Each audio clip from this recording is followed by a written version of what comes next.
50대 여성 아츠코, 건설회사에 다니는 남편과 결혼을 앞둔 딸, 취업 자리가 정해진 아들과 살아가고 있다. 자신도 계약직으로 몇십 년을 일하며 맞벌이 부부로 착실하게 살아왔다. 장기주택 융자금은 2년 남은 거의 다 갚아가고 있는 상태이고 통장에는 그동안 한 푼 두 푼 저축해서 간신히 모아놓은 1,200만 엔의 돈이 있다. 이 돈은 연금이 나올 때까지 부부가 생활할 노후자금이다. 노후자금으로는 부족할 게 뻔한 금액인 것을 알기에 복잡한 마음이지만 연금을 받을 수 있는 시기까지 부부가 맞벌이로 생활을 이어간다면 큰 문제는 없겠지 하며 살아가고 있다. 그러던 중 딸이 넉넉한 집에 아들과 결혼을 준비하면서 예비 시부모 측은 호화로운 결혼식을 치르기를 원하고 그에 맞추느라 예상치 못했던 큰 금액 500만 엔이라는 결혼 비용을 노후자금으로 모아두었던 돈에서 써버리게 된다. 부담스러운 호화 결혼 비용. 아츠콘의 형편에 맞지 않지만 노후자금까지 깨어가며 사돈댁의 요구에 맞추어 무리한 결혼식을 지원해준 데에는 사돈댁과 비교되지 않으면서도 딸을 기죽이지 않고 남부럽지 않은 결혼식을 치러주고 싶다는 남의식과 체면을 중시하는 심리적 배경이 크게 차지했으리라. 이렇게 딸의 결혼 비용으로 큰 금액을 노후자금에서 써버리고 쓸쓸한 마음을 다독이며 지내던 와중 요양원에 계시던 시아버지까지 병을 앓다 돌아가시게 된다. 이 또한 관례에 따른다는 이유로 거창한 절차, 남의 시선을 모두 신경 쓰며 치르다 보니 장례 비용에 400만 엔이라는 큰 금액이 들어가게 된다. 그리고 서민으로서는 감당하기 힘든 이 큰 비용을 아츠코네가 전부 떠맡게 된다. 남편에게 여동생이 있기는 하지만 어릴 때부터 받아온 오빠와의 차별과 장남이라는 이유를 대며 오빠에게 장례 비용을 떠맡긴 것이다. 아츠코의 시댁은 대대로 내려오는 과자집을 운영하던 큰 부자였다. 하지만 시부모님이 사치스러운 생활과 매달 고액이 나가는 최고급 요양원에서 지내며 가게를 정리하고 쥐고 있던 거액을 모두 탕진하는 바람에 아츠코와 신우가 매달 9만 엔을 분담하고 있던 상황이었다. 노후자금으로 모아두었던 돈에서 결혼식과 장례 비용으로 이렇게 돈이 빠져나가버리고 나니 열심히 살아왔던 세월이 무색하게도 노후자금은 바닥이 나버렸다. 그동안 아이들 공부시키고 이제 아이들도 독립을 앞두고 있어 넉넉하게 모아둔 큰 돈은 없지만 큰 돈 나갈 일은 없을 거라 생각했는데 부부가 맞벌이를 계속하면 그럭저럭 살 수는 있을 거라고 생각했는데 아츠코는 눈앞이 캄캄하다. 노후가 걱정되어 견디지 못할 심정이다. 여기에 설상가상으로 계약직으로 일하던 곳에서 아츠코는 계약 종료라는 통보를 받게 된다. 예상치 못했던 갑작스러운 해고를 당하게 된 것이다. 그리고 얼마 후 정년은 몇 년 후라고 믿고 있던 남편마저 좋지 않은 경기를 이유로 실직하는 상황을 맞는다. 이제는 노후 준비라는 말조차 사치라고 느껴질 정도로 날벼락같이 마주하게 된 불안한 현실에 마음은 각박하고 생계 또한 절박해진 마음이다. 이런 상황에서 시어머니가 계신 고급 요양시설에 매달 9만 엔을 내는 것은 무리다. 어떻게든 돈을 아껴야 하는 상황에 시어머니를 집으로 모셔오게 된다. 시어머니와 함께 지내게 되면서 아츠코는 단 1시간도 편할 데가 없어 스트레스가 쌓여만 간다. 함께 살기로 한 것이 잘못된 것이라는 후회만 수없이 밀려온다. 대신 9만 엔이 나가지 않는다는 생각으로 마음을 다잡을 뿐이다. 실업보험금으로 당장은 수입이 없어도 어려움은 없지만 실업보험금이 바닥나기 전에 일자리를 찾아야 한다는 생각에 마음은 조급해진다. 아츠코에게는 갑작스러운 이 모든 상황이 너무나 힘들다. 아이들이 어릴 때부터 단 1시간만이라도 나만의 시간을 갖고 싶다라는 바람을 마음속에만 간직한 채 살아왔다. 자식이 둘 다 독립하면 돈뿐 아니라 시간적인 여유도 생겨날 것이라 생각했었는데 엄마라는 생활에서 벗어나 나이가 들어 자기 자신으로 돌아온 아츠코에게 주어진 현실은 서글프기만 하다. 이런저런 상황들로 절망에 쌓여가는 아츠코에게 오랫동안 취미로 배워오던 꽃꽂이 교실에서 만나는 사람들은 모두가 부러움의 대상일 뿐이다. 아츠코와는 다르게 모두가 걱정 없이 안정되고 편안하게만 보인다. 언제나 여유 있고 우아한 모습으로 동경의 대상인 조가사키 선생님.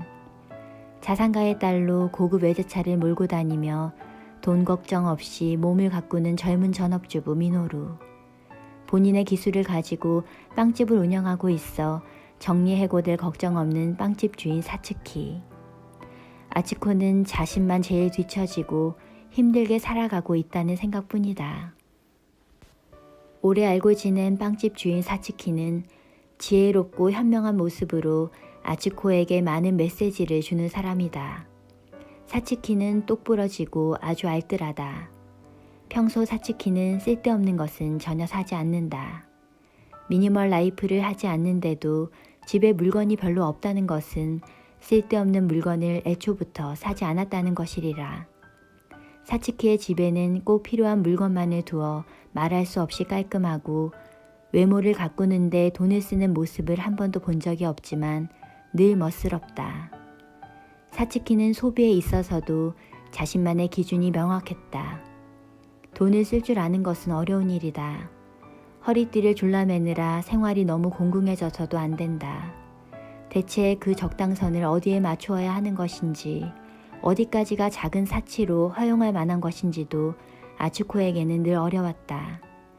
하지만 사츠키는 확고한 자신만의 소비의 기준을 가지고 있었다. 다른 사람의 시선을 의식하지 않고 늘 자신의 기준에 맞는 형식에 구애되지 않는 소비를 했다.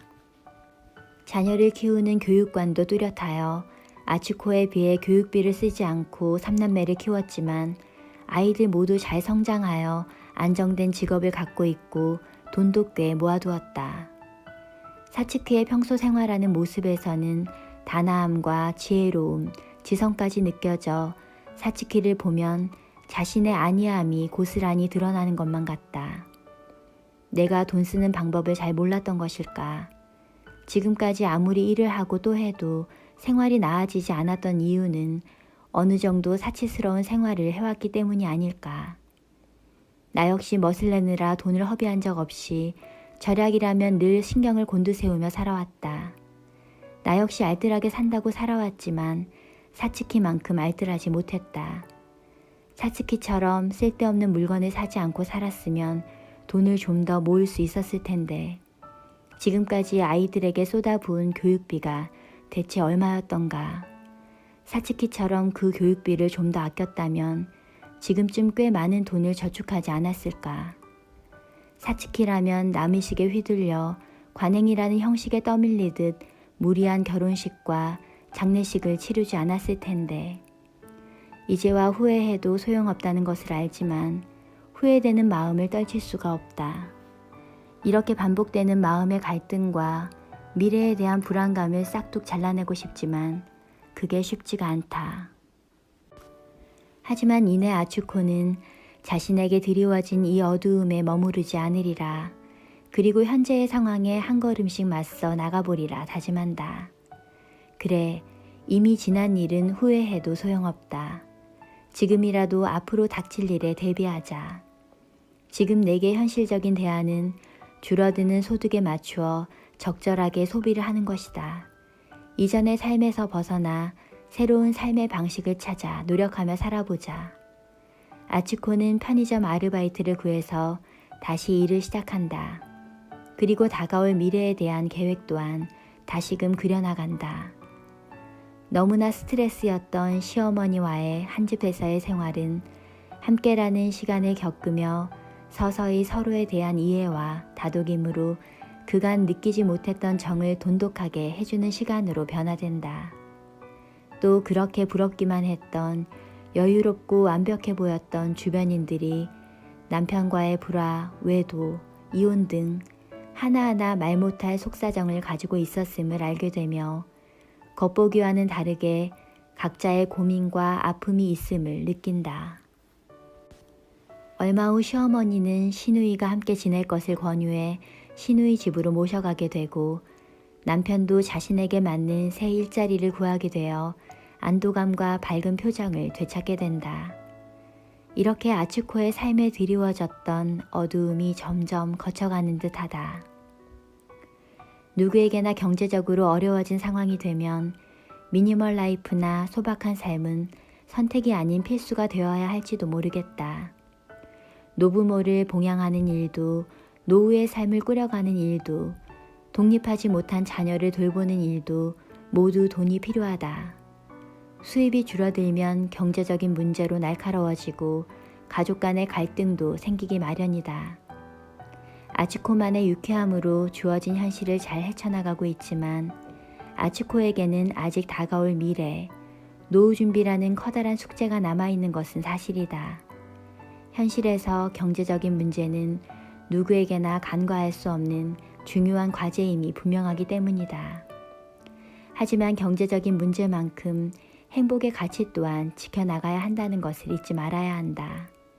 아츠코가 경제적 어려움을 버텨나가는 데에는 가족 간의 든든한 결속, 가까운 친구와의 우정, 느슨한 이웃과의 연대 등이 정신적인 든든한 울타리가 되어 힘을 줄 수 있을 것이다.